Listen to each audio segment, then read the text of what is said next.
welcome back to the Game Collection. I am SuperDerek, and I just beat Quest 64.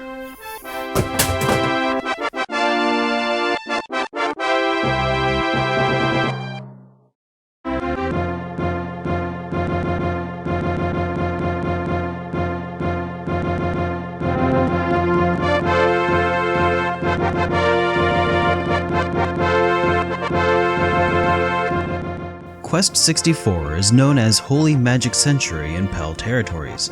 It was developed by Imagineer, a company notorious for their mediocrity. Most of their better-known games were ports of various sim games to home consoles and a few generic fighters. Quest 64 is infamous for being one of the very few turn-based RPGs on the Nintendo 64. If you were like me, Quest 64 was like water in a veritable desert. Stale, stagnating water. The kind that has a pretty good chance of causing dysentery, and you have to ask yourself, what's my preferred method of dehydration? In Quest 64, you play as an apprentice mage named Brian. Brian's father went off to track down a stolen book which has a latent power capable of destroying the world, bringing about the Day of Grief, an apocalyptic event in which forests turn to desert and people become lazy. At any rate, Brian's father hasn't returned, and Brian takes it upon himself to track his father down. I guess. Earlier I called this game a turn-based RPG, but can you really call it an RPG when the game doesn't even prompt you to make decisions? Brian is a silent protagonist, so he never speaks of his own volition, and none of the NPCs ever ask you questions for you/Brian to answer. So when I say Brian takes it upon himself to track his father down, well, we can only assume that that's his motivation, right? Well, imagine my surprise when, toward the end of the game, Brian runs into his father. Know what happens? Nothing. You can talk to him, he acknowledges your presence, and then nothing. You move on to the next room like nothing ever happened. No heartwarming reunion, nothing. Why is this? Well, I can only assume it's because Brian doesn't care. In a bizarre twist, Brian is a heartless jerk. But that's only a bizarre twist if you haven't been paying attention to the fact that Brian is a prepubescent sociopathic killer. At first you might not notice this, but throughout the game you will actually fight several monsters. Many of them are humanoids. Some of the bosses are even just outright humans that you fight and kill using large boulders and fire summoned using magic to crush and burn them alive. And at the end of the fight, there's no text telling you that they were like knocked out or something, no cutscene where they recant their evil ways, they just burst into an explosion of light like all of the other monsters that you kill off. So we can only really assume that Brian is leaving the charred and broken bodies of his victims in his wake. Stone cold. But this tendency towards brutal violence is really only to be expected from a soul-sucking demon. That's right, Brian actually consumes the souls of those he defeats in battle. Throughout the game you explore, you find spirits out in the field.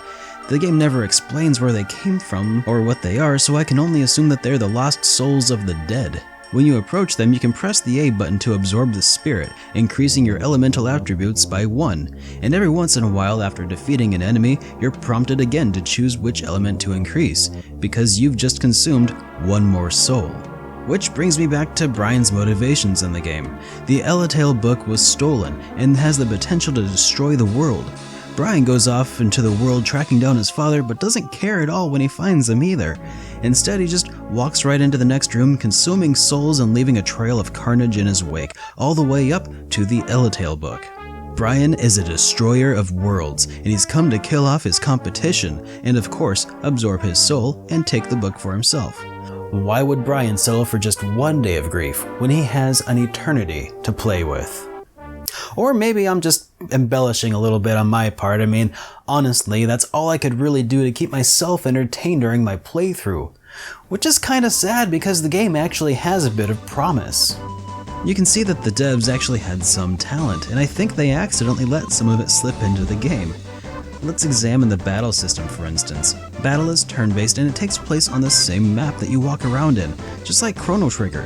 The battle system has a tactical edge too, where you have to utilize the terrain around you to your advantage to keep enemies as close to or as far away from you as you need them to be.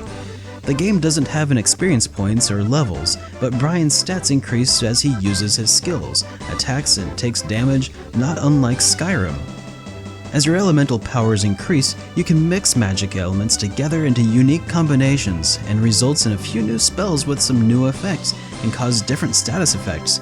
The game designers actually had really cool ideas. And look at the graphics in this game.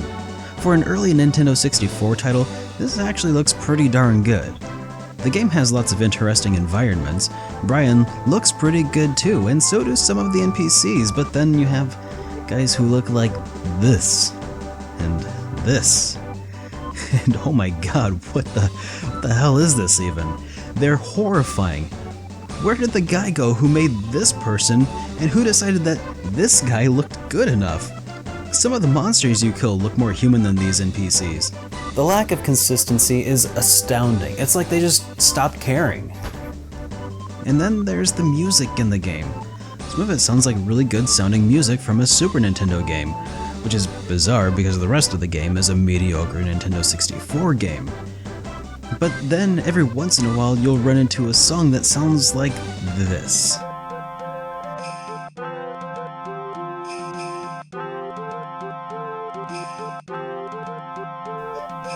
Why they thought that this sounded good enough is completely beyond me. It's not just bad, it's distractingly bad. It's so bad that oh god, I turn it off. I can't even think. Okay, sorry about that. So, you see what my point is. The game was developed by people who had skills and the talent and the ideas to make a good game. But then something happened to it and made it so much worse than the sum of its parts. The lack of any sort of compelling story is undoubtedly a huge problem in the game, but even a game with virtually no story can be fun if the gameplay is engaging enough. But it totally isn't. The world is too huge, too sparsely populated, dungeons are unnecessarily long and winding, and you're never given a map. Enemy encounter rates are extremely high for the amount of exploration that you have to do, and battle quickly becomes repetitive and boring because of this. And they're never quick battles either. No matter what, every single battle seems to take at least a few turns. Even running away from battle takes a couple of turns because of your limited range of movement. And worse than that is the fact that there's pretty much no story. There's not even any clear direction given to you regarding what you're supposed to be doing or where you need to go to accomplish your next objective. At just under 13 hours, Quest 64 is mercifully short, and at just $5 it's also one of the cheapest RPGs that I know of. But don't buy it. Don't play it, just avoid the game. I played it and I beat it, and it's really just not worth the time or the effort or even the $5 it'll take to get the cartridge. Avoid the game. It's kind of unfortunate because the game actually has a few good points.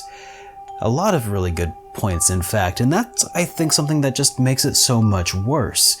You can see that somebody who worked on the game wanted really hard to make a good game out of it, but just couldn't. It's sad, but Quest 64 just doesn't belong in the game collection.